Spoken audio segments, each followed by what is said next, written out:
Yes, sir. Yo, We good. You gonna bring us in? yeah, man, we here, man. We back for another episode of the Man to Man Pod, man. On this beautiful Thursday, I'm half of the pod. I'm Antoine and Darius, man. Got my co-host D Butt. Yo. What's good? What's good? How you? I'm chilling, man. I'm chilling. Can't call it, man. Crazy week. In sports, man. I see we got some early morning hate. Yeah, Sean. That's that boy Sean, man. Oh, Sean, man. Chilling out elevated music on the countdown, man. Boy, I love it though. I love it. You know what I mean? It's a vibe, trying to do a little this, little that, little razzle dazzle. Yeah, I'm saying. Good, man. Can't complain. Can't complain at all, man.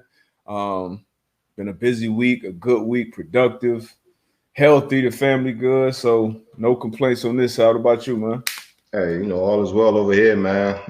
Like you said, family healthy. We got up this morning, man. 2 feet hit the ground. Can't complain, baby. Yes, sir. Yes, sir. Any plans for Father's Day this weekend? None at all, man. My the two oldest ones, man, they got a big track meet out here. So Okay. yeah, I'm working the track meet Saturday and Sunday. So that's my Father's Day weekend. Mm-hmm. Yeah, no plans yet either, but as long as I'm with the kids, we good. Yeah, we can good, catch a vibe. Good. But man, crazy, some crazy developments in sports, some wild games. In the last couple of days, Chris Paul, he's been put in the COVID protocol, so his status for the Western Conference Finals are kind of up in the air. This Utah Clippers series, Clippers pulled out a win last night. They're up 3-2. Hopefully that one goes to Game 7 because I want to see Chris Paul. I want to see Chris Paul as many games as possible in that Western Conference Finals. Yeah. What you think about that situation though, man? And not to throw no names out there, but obviously, previous, you had somebody that was kind of went against the COVID-19 protocol, nothing happened. And now with CP3, man, like, how do you feel about this whole situation? Oh man, you know what? I know I didn't expect LeBron to get, any punishment passed down, especially during the offs. Chris Paul, I don't know if he has COVID, if he was in contact with someone who recently had COVID. Like, I don't really know the details right of of what's really going on there. Shams was on the guy who breaks a lot of news from the NBA. He was on Pat's show yesterday. I was watching him on there, and he wouldn't really speak on if he actually failed the test or not. It was some reports that came out that said he got vaccinated back in February. Yeah. I'm not sure, how true or false that is. But yeah, so it's just like, it's a lot of question marks. It's just a lot of question marks. So, got some people said he has COVID. And he was vaccinated back in February. Yeah, so that's that's different from LeBron. I think if it was a similar LeBron situation, it would have pushed it on through. Yeah, nah, man, it's tough, man, because I'm pretty sure everybody been saying it, just how CP3, man, just seemed like he can't catch a break. Out in Houston, and they had him. They had that series. He gets injured. Golden State on the ropes. Yeah, for sure. Now here. Team playing well, and now this. So hopefully, man, they get it situated. He goes through the protocols, go through the tests that he needs to go through, and like you said, man, have him ready for the finals. Yeah, man, because that was the hottest team in the playoffs. Hottest team in the playoffs, in my opinion. That was one of my favorites going in. Definitely my favorite coming out of the West. And Chris Paul makes that thing go, man. Especially last game. Yeah. The way he stepped up and just took that, like, every time the Nuggets tried to make a run, it was like, Yeah, finished with like 36, 37.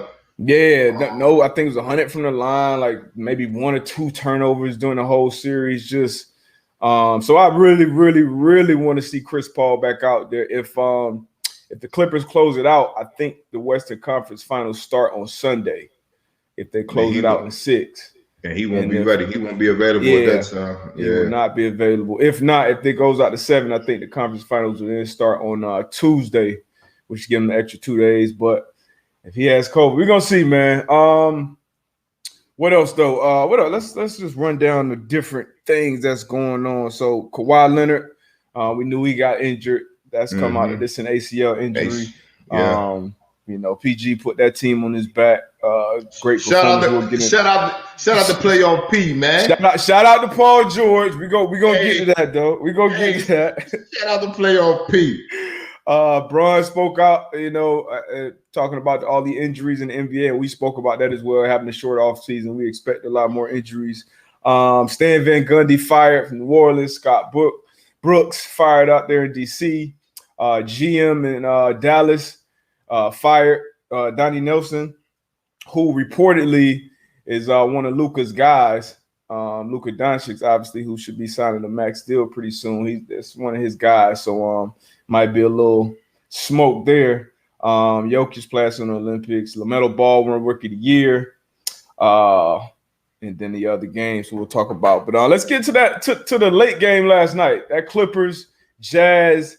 I picked the Jazz coming into that series to win it in 6. So that's obviously going to be wrong. And then when Kawhi went out, when that ACL injury news came out, I was like, oh yeah, they definitely going to win this game. I didn't think. And then I was kind of like, damn, do Paul George have that type of performance in him to put the team on his back? And he stepped up, him and Reggie Jackson. What you thought about Paul George? You think playoff P has arrived? It's 3 straight 30-point games. Playoff P, man. Look ahead. So this is what it is, and you're an athlete, former professional player, right? So Paul George, he saw what KD did. You know what I'm saying? He saw that. He was sitting at the crib. He was looking. He heard the comments about, can KD do X, Y, and Z, right? KD, he did. He showed up. He showed out.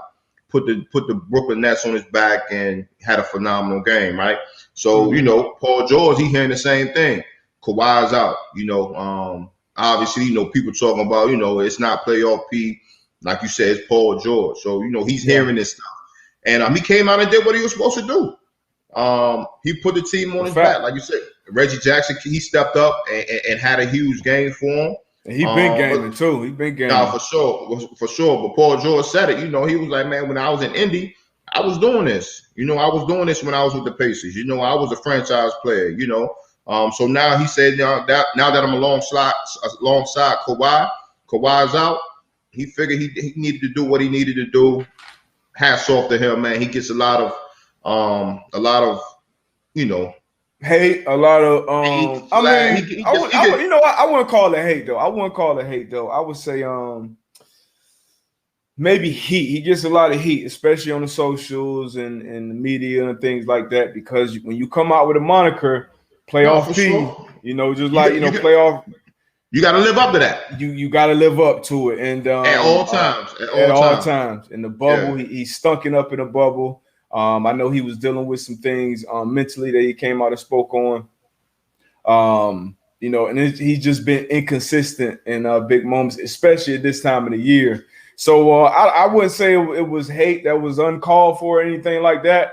But for him to keep pushing, keep fighting, keep shooting, keep believing in himself, man, I'm happy for him, man. I'm happy for him to be performing. Well, I don't ever want to see somebody just, keep underperforming or missing their point. So for him to be balling the way he has, especially when he needed to, when his team needed him to the most, that was huge. I did not expect. So hats off to that whole Clippers team. The Morris hooped.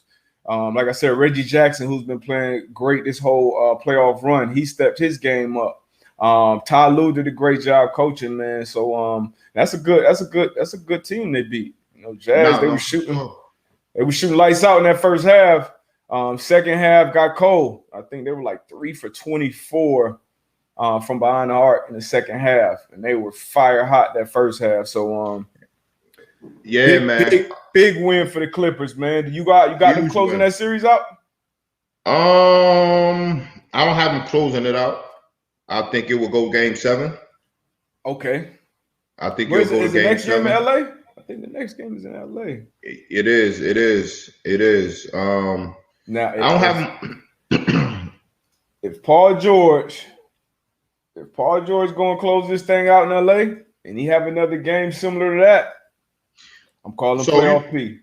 I think Paul George. I think he will have another big game, but I think it's going to be like you said, Moore's twin. I think Reggie Jackson. I think it's the guys around them. They're gonna have to play big as well. I think that's one of the most important things where we expect the star players to be stars, right?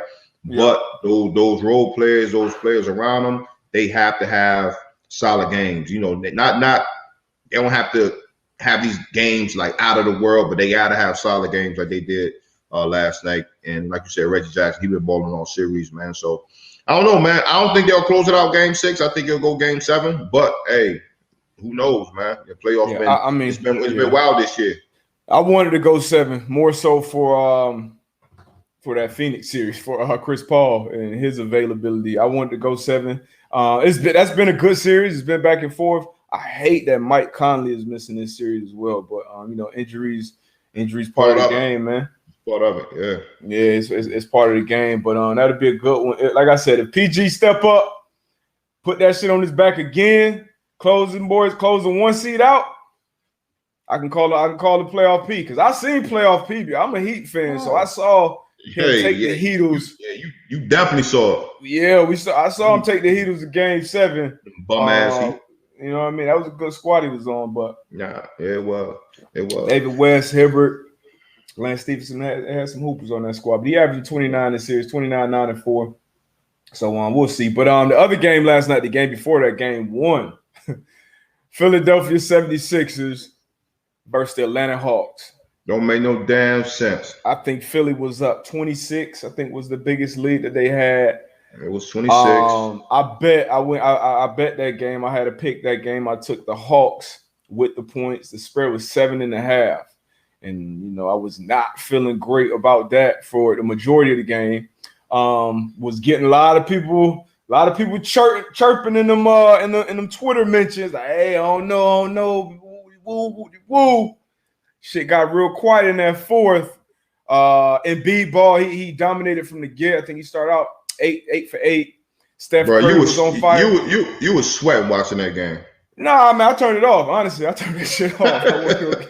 I wasn't gonna keep watching. I actually got in the car, I ran somewhere, and I had it on the radio on Sirius, and I'm listening to it, and they're like, "Hey, this could be 13 and 12." I'm like, "Oh, so hold on, we heard to get to the crib, man." Got back to the crib. Ben Simmons, man. Ben Simmons. We were talking about it kind of before we got on air, man. Like, what's the next move there, man? What's the next move there? Man, put the work in, man. I'm never gonna question somebody's work ethic, but it's not showing. Like for me, it's like, if I'm getting paid millions of dollars, right? And I told you before we jumped on here, right? So I can understand you not having your jump shot not like Steph Curry, right? I can understand that. You know what I mean? But it has to be something, bro. And then even from the free throw line, like you've been shooting free throws all your life. Right now, you can go out there. I can go out there and I can shoot your entire life, like from the You've same been shooting distance. Free throws.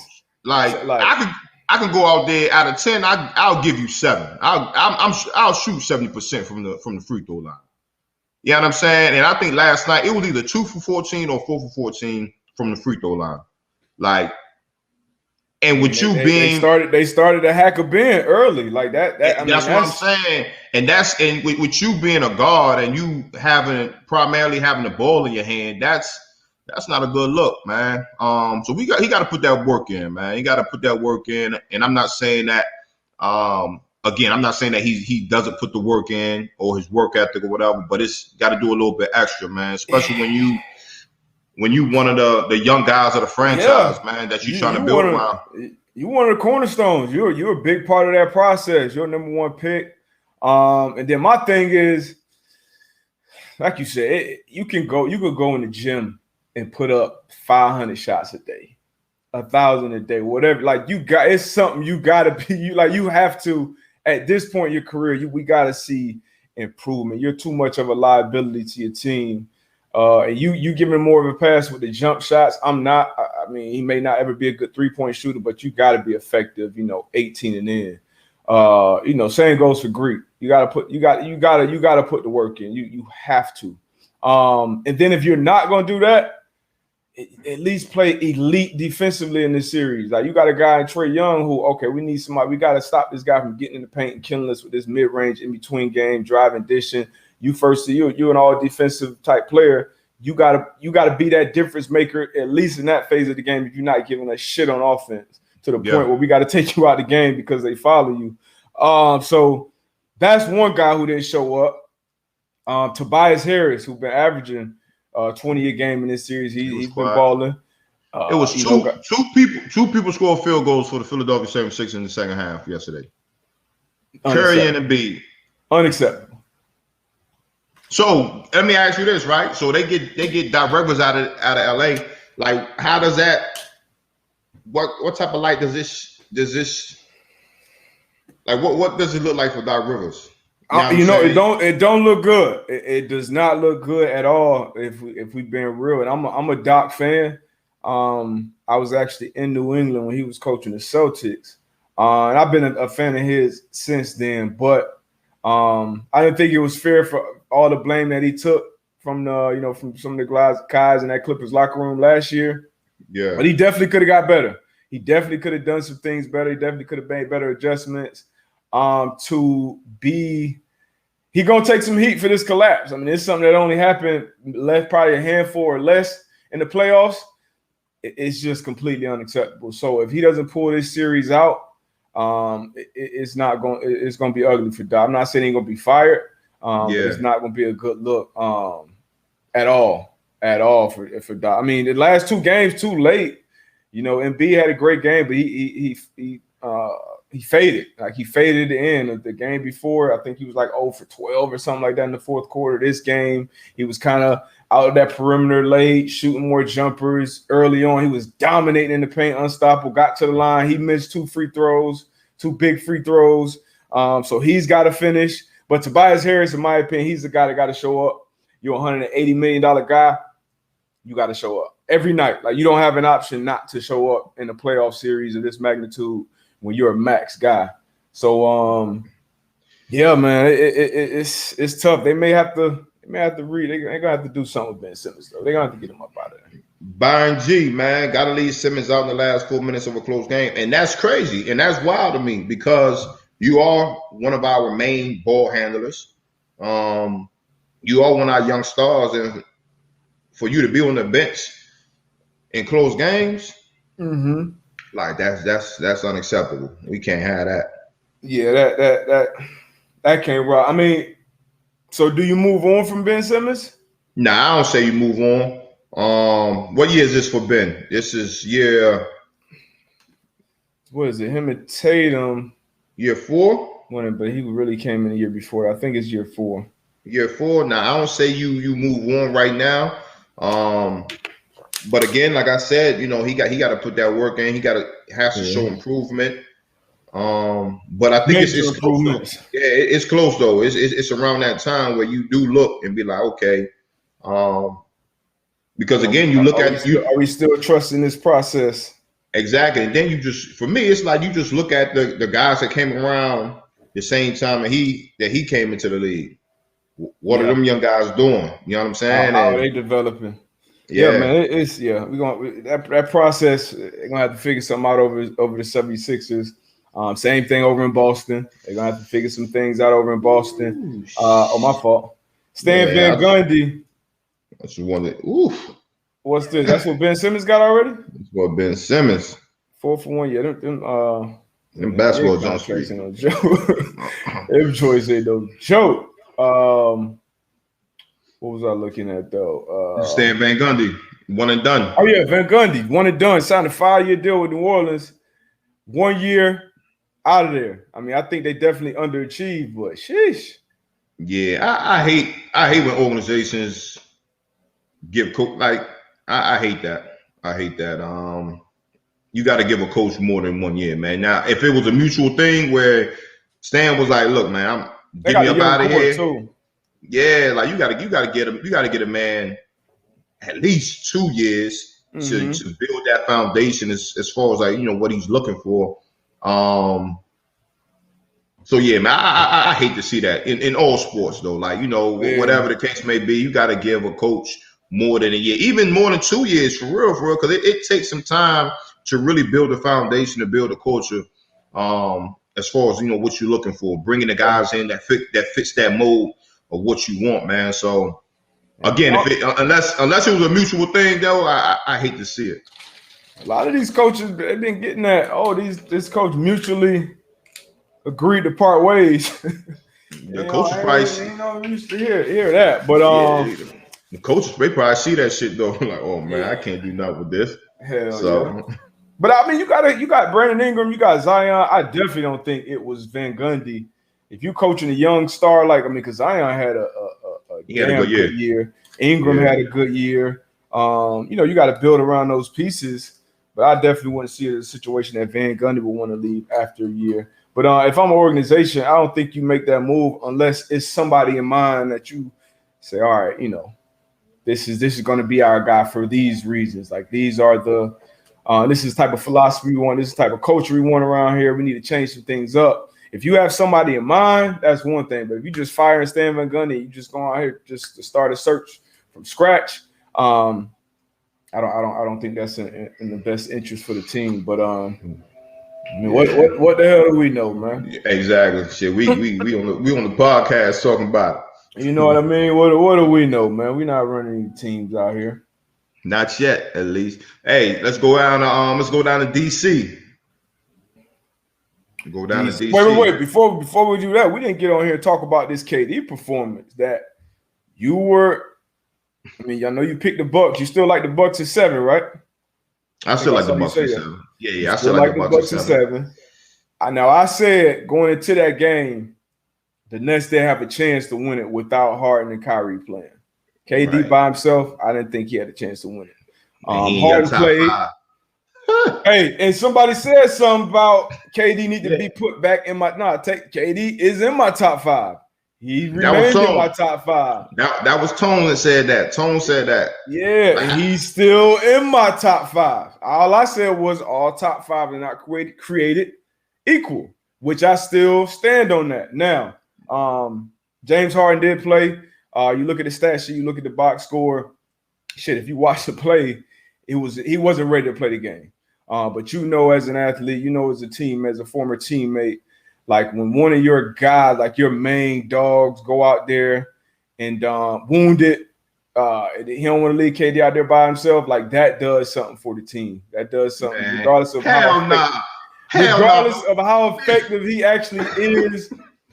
That does something for the team. Early on, they were still doubling him when he was getting them to their offensive sets. They were double teaming hard. He got Drew Holiday in foul trouble early. Had some huge defensive stops down the stretch. They tried to double. They tried to send a double on Harden. James Harden, chill. That one play. Yeah, that was love. I like to see that. But he stunk it up out there. I respected him going out there. But he stunk it up out there. Nah, he had an impact. No, he didn't. Positive impact.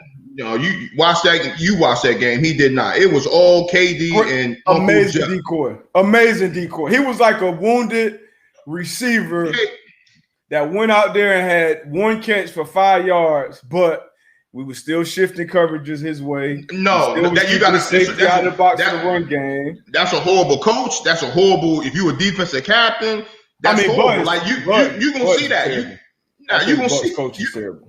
You gonna see that. Like, you know what I'm saying? So for me, the coaching was horrible. The IQ of the players, it was like, like everybody that Harden was guarding was going right by him, right? So in my eyes, if I'm a basketball player, if he's on me and I know he got to hand me, I'm going straight at him. You know what I'm saying? They shooting jump shots, they belling them out. So like kudos to Harden for toughing it out and going out there, but like I said, KD. So you think they win that game if Harden don't play? And we can't talk about Jeff Green's performance either. We can't not talk about Jeff Green. Jeff Green had an amazing shooting performance. But are you telling me think the Brooklyn Nets win that game without James Harden on the floor? Yes, the way KD put that team on his back and the way Jeff Green played, you're absolutely nuts. You're absolutely nuts. You're in the moment. You're in the moment. Oh, he played. Oh, he did a hell of a job. I was live tweeting throughout the whole. I literally said word for word, if James Harden plays 30 plus minutes, the Nets will win this game in the close. No. I literally said that. Hell, if James Harden did play, they still would have won the game. So you telling me if Tyler Johnson or Shamet got 32 minutes?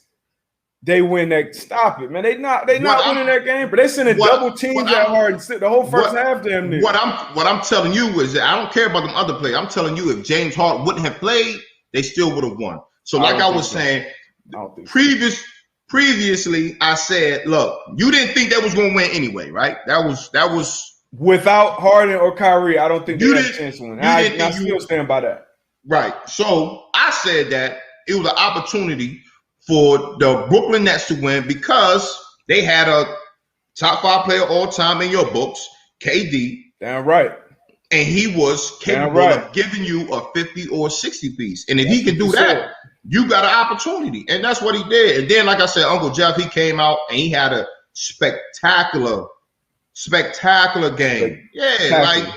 Harden ain't do shit. Like, get out of here. Look, that was the Bucks. That's how I know you a football player, right? Anybody that's a real hooper, they know the impact, the overall impact that Harden had on that game. What, man?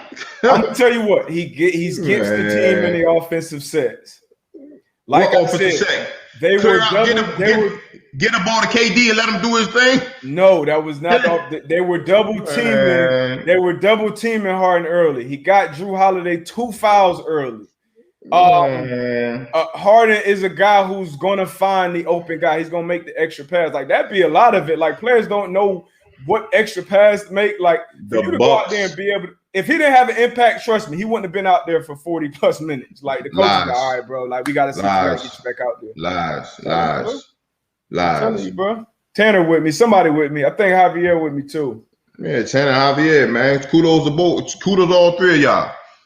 Listen, if it's any hoopers, man. What I'm telling you is KD and Jeff Green. Like if Harden went out there.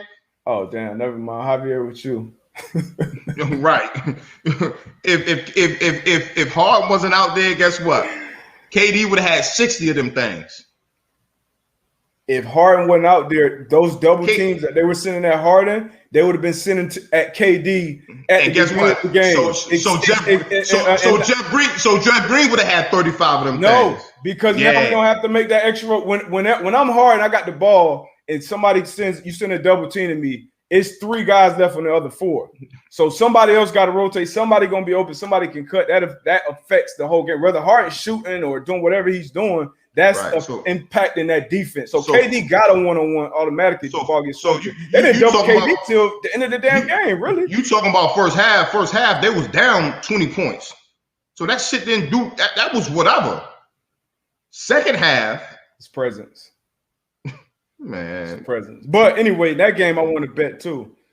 By the hair of my chinny chin chin, the spread that I had, the points total, which I will never ever bet on an under again, but I bet the under.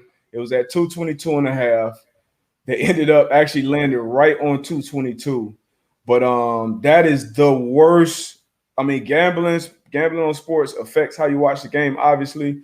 But watching basketball and betting on the under, that's the worst shit in the world, bro. I'm sitting watching the game. I'm like, damn, he made it. Like, I'm like, bro, I'm watching a basketball game and I'm mad. KD hitting 4 threes in a row. Like, that don't even make sense. That was that his performance was spectacular, man. Hey, Nick, son, look at his last name. Look at Nicholas Riley /Popovich. Facts, D-Butt. That whole help rotation changes with Harden on the floor. Even hobbling, he can still shoot and pass. You still scared to leave 13 open, man. Nicholas a damn fool too. Like what was Harden?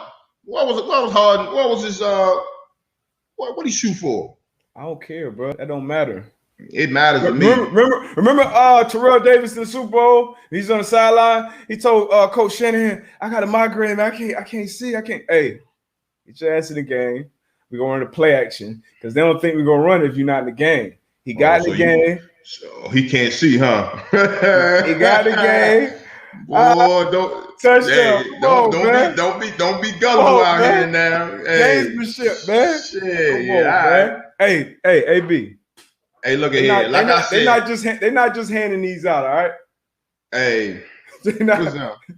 Them John. You order them from Johnston's.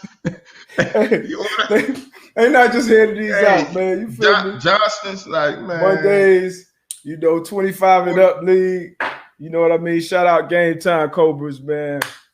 You know what I mean? They're not just handing those out, man. I know what the hell I'm talking about. I'm talking about that round ball, baby. Them shit's cute. Yeah, man. Them shit's cute. Don't get no water.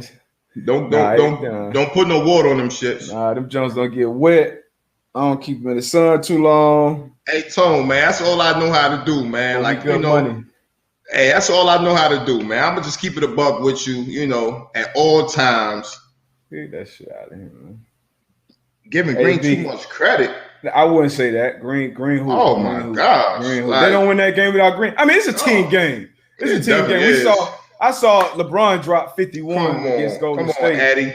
And catch Eddie. Yeah, Green held his own. That was big, especially after all that time missed. Now, will Green do that again? I don't know. I don't think so. You can't. Know. I don't expect him to do that again, but I don't know. He showed that he can do it. Yeah, for sure. And he would have got some more opportunities with, like I'm saying, if Harden was out, he would have got some more opportunities. You never know. He might have dropped him a 30 piece, but matter of fact, I'm gonna give, since y'all on this live, and I once I hit one more bet, I'm gonna officially call this a heater I'm on. This is a warm up for football season. But the Nets right now, damn, I should have locked it in last night. The Bucks right now are favored tonight by 5.5 points.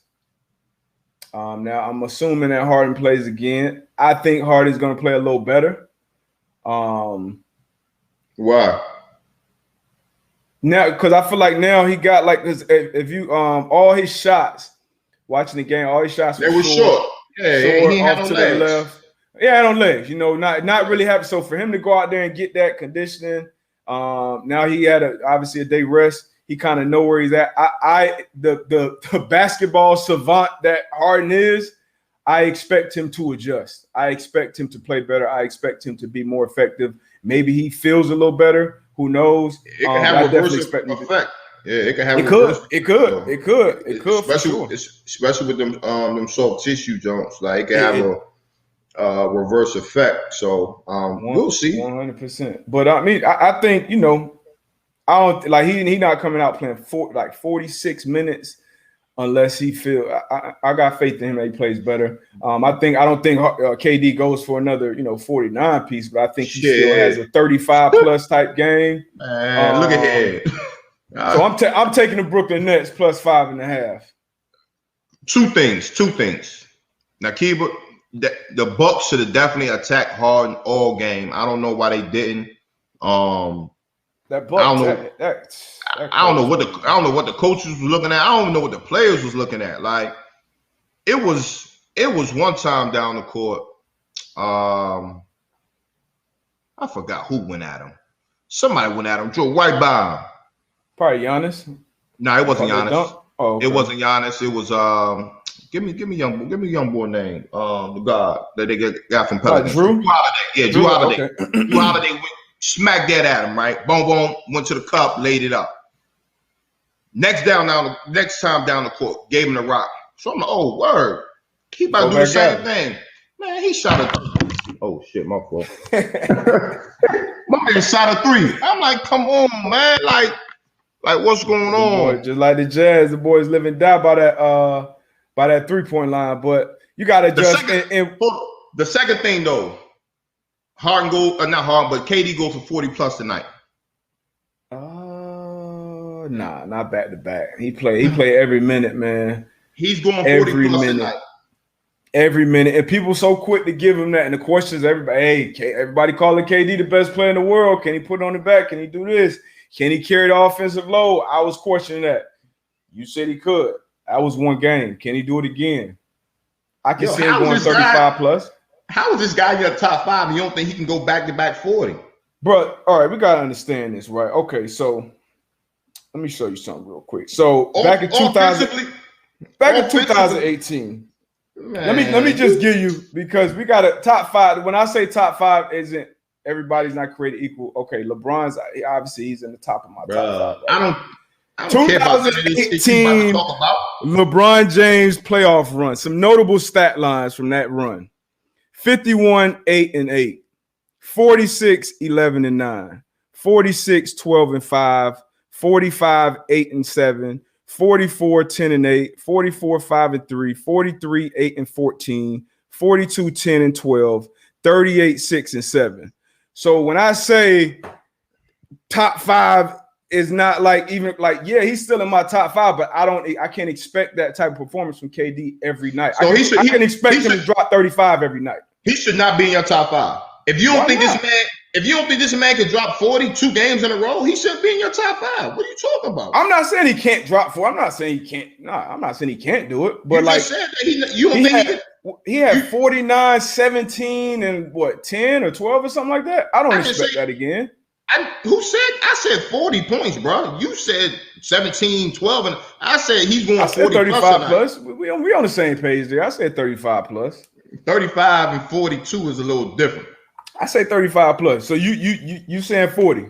That's you know what? Let's see what his player prop is. I say 35. He definitely gonna have 40 tonight, because nobody out there can guard him. KD, nobody. He coming off the Achilles. He tired. He played every minute of the game, bro. Man, hard played 46 minutes, bro. Hard wasn't moving like that. Top 5 guys, they do that, man. Yeah, they play minutes. His shit set at 35 and a half. Over. Easy. Yeah, I'm gonna bet that over too. Over. Now, you could make a lot of money. You bet that 40 plus. If you bet 500 on that 40 plus, you'll win 1150. But yeah, it's plus 250, right? I mean, plus 230 for him to score 40 plus. It's minus 102 for him to go over 35 and a half, and then minus 120 for him to score under 35 and a half. So let me see. Let's look at a couple other player props. What you think about Jeff Green? His over under is 13 and a half. Over? Yeah. All right, the money. That's where the money is. Plus 102 if you bet over 13 and a half. I think he has to for them to win. What about Giannis? Giannis is set at 33 and a half. You know, I said this last game, man. Like, Giannis numbers could pop up, and if you don't watch the game, you'd be like, you think he dominated. Oh, he killed. But then you be looking at that shit.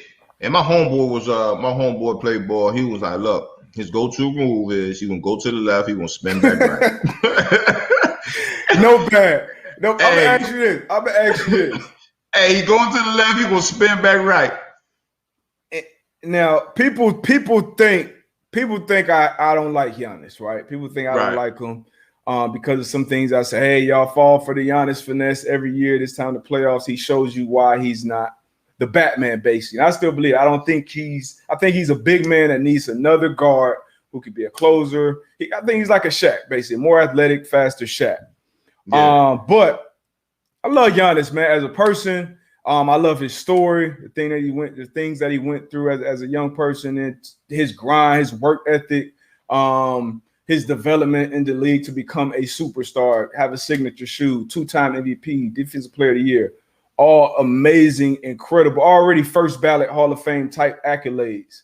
But everybody kind of gets measured by championships and things like that, compete for championships, which is fair or unfair, right?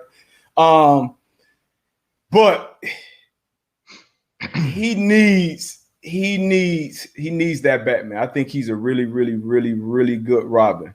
And ultimately he needs that Batman because late in the game, free throw line, can you hit jumpers?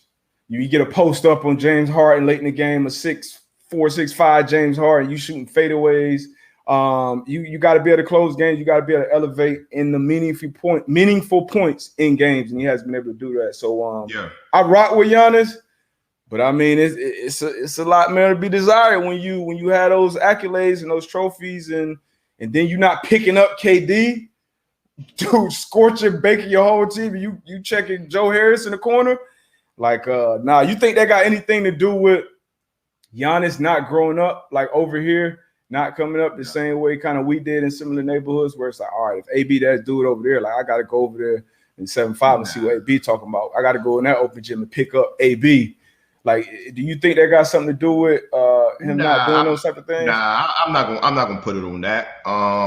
Because honestly, like I don't know how he grew up. He probably grew up tougher than I did. Just his story and him on the streets with his brothers and doing different things. So like, I'm not going. Yeah, I don't mean in that way. I'm saying as far as being competitive, being competitive. You go on these different AAU circuits or 7-on-7s or just apart growing up. I don't know exactly where it grew up and how big basketball was, but I know like out there where you from, like it's real athletes and like y'all gonna bump into each other at some point. And the best guy is gonna guard the best guy. Like I don't care what a coach saying.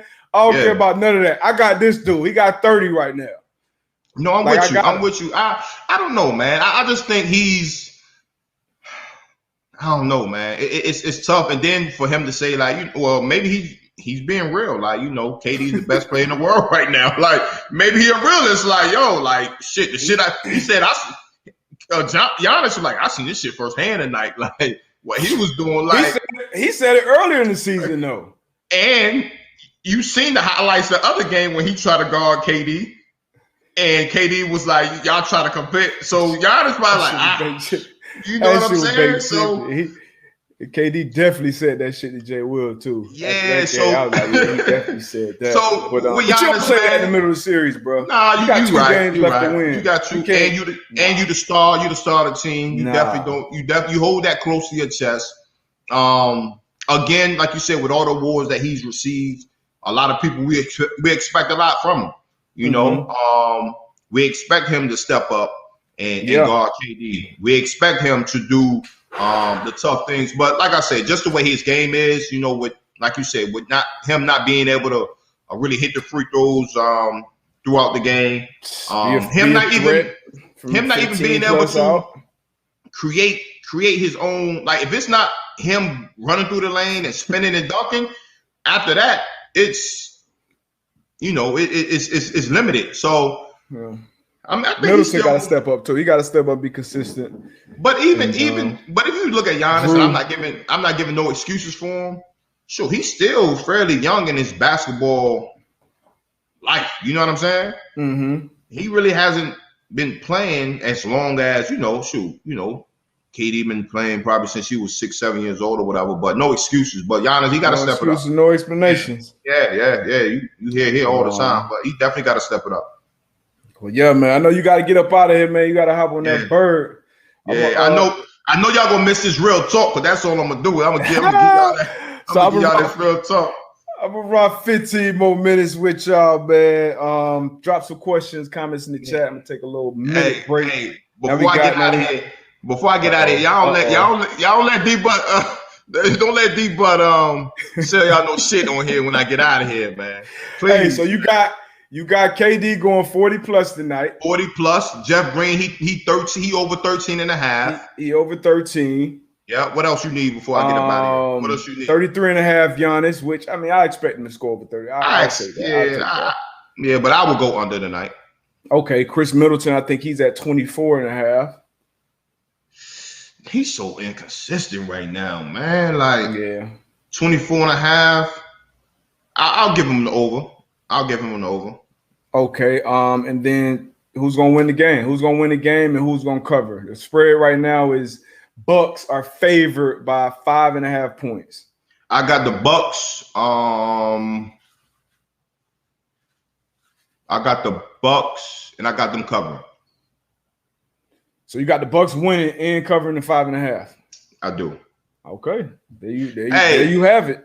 Hey, there you have it, man. Foolishness at its finest. Hey, look, I'll be at Jackson State tomorrow, man. If anybody in Ooh, Mississippi, man, hey. I'm tapping in with Dion at Dion Sanders football camp. You know, one of the pro coaches, man, for Friday, man. So I'm giving, show my HBCU some love, man. So that'll be fun, man. That's dope, man. That's dope. Matter of fact, I'm gonna throw a throwback Thursday from me and Dion for some years back. But safe travels, man. That should be fun, man. For sure. With y'all. Hey, right, appreciate y'all, man. Y'all be good. Out of here. I'm gonna take a little break. I'll be back in a minute. Now that we got AB out of here, that's what's up though. Big camp out there at Jackson State with Dion. I wish it could have worked for me. Should be some awesome stuff though. This is not a Zito production, but don't you guys worry. Some things are cooking. Things are happening. Things are happening behind the scenes. Speaking of things happening, I got this Oculus that I'm gonna try out today. It's Oculus Quest 2. If any of you guys have played it, you got any recommendations, some games I should get, some things I should try, et cetera, let me know. We got an interesting question here. Or two. Nakiba, we are waiting on this Patreon. So I actually have a call today. I had a call yesterday with Patreon with some of the people there. I got another call with them today, just figuring out, I got to roll it out the right way. I know you guys are definitely going to love the content, but if you are paying your hard-earned money to subscribe to something, I got to make sure it's done the right way on both ends. So it's coming very, very soon. I got a good question. I'll probably you already called them out on that Oculus. So yeah. Which DB core? Nicholas Riley Popovich. Which DB core is the most underrated? Right now, probably the Broncos. I don't know who's talking about what. I don't really pay attention to it at this point in the year. But coming into the season, the Broncos are really high on my list of secondaries. Kareem Jackson, Justin Simmons back there at safety. Obviously drafted Pat Surtain high in the first round this year out of Bama. And then you got signed Kyle Fuller. And then Vic Fangio on that defense. Those pass rushers, that could easily be the best secondary in the league this year. Packers, I love the Packers secondary as well. With Alexander, Amos. Amos, interestingly enough, so I did some work. I still do some work with PFF. And according to their win shares, out of non-quarterbacks, I think Adrian Amos is like either second or third as far as when it comes to win shares. Like if this guy's not in the lineup, how many more or less games will you win? I believe he's second or third. So unbelievable right there. Bills, another strong secondary. Combalary Sports. The strongest wide receiver I played against. Probably Anquan Bolden. Jarvis Landry is definitely on that list. I feel like Jarvis Landry was kind of, and Quan and Q, they were both like, country strong. I don't know what they lift in the weight room, what they did there, but on that field, very, very strong. They'll be up there. Steve Smith was incredibly strong as well. Who else am I? Yeah, I'll probably put those in my top three just off the top. What else we got, man? Boop, boop, boop, boop, boop, boop, boop, boop, boop, boop. I did play Stevie Johnson.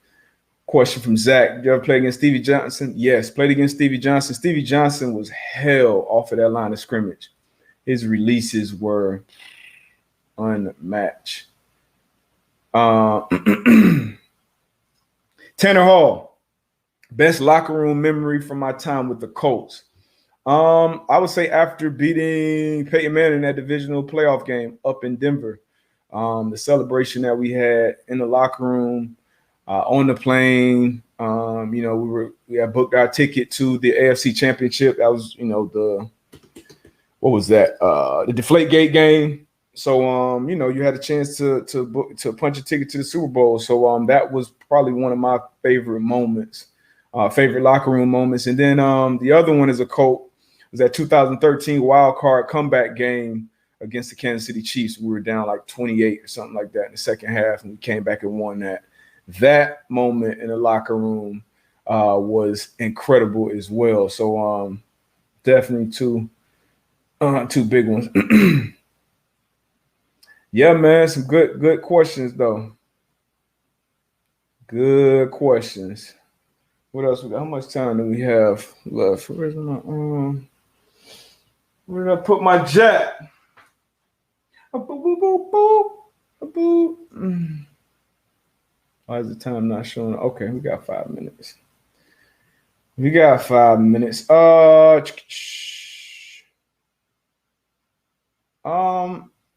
Stephen Norris, which did you prefer playing, inside nickel or outside corner? I like safety, free safety over both of them, honestly. But out of those two, probably nickel, just because you had more action. You had to communicate with more people. You were involved in the run-in pass game. I had to prepare and study much differently as a nickelback because I had to communicate with more people. I had to be more on point. So I'll probably say nickel.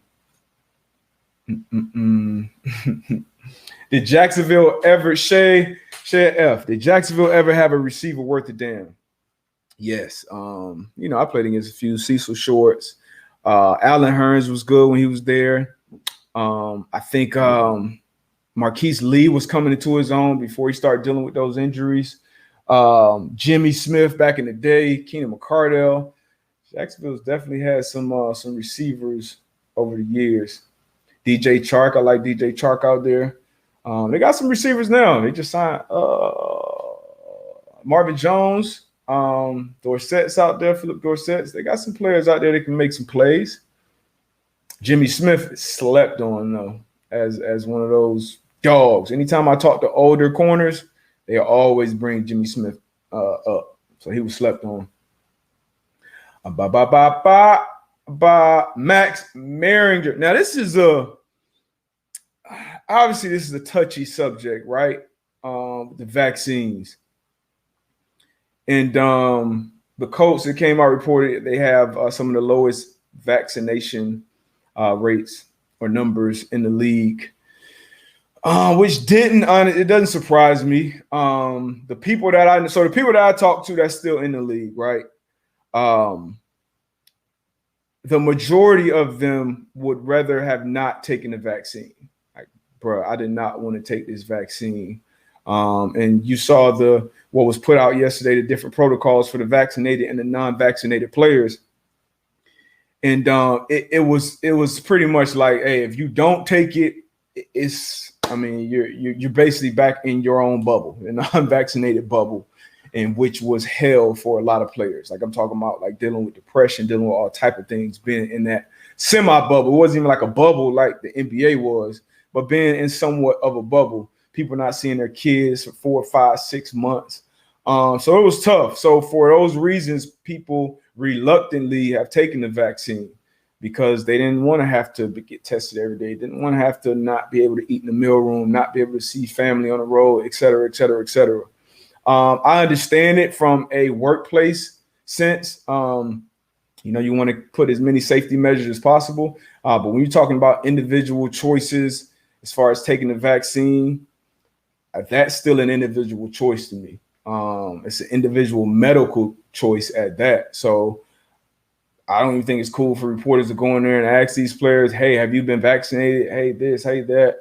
A lot of people have chose not to talk about it, whether they were vaccinated or not, just because they don't want to kind of ostracize their other teammates who may be on the other side of it.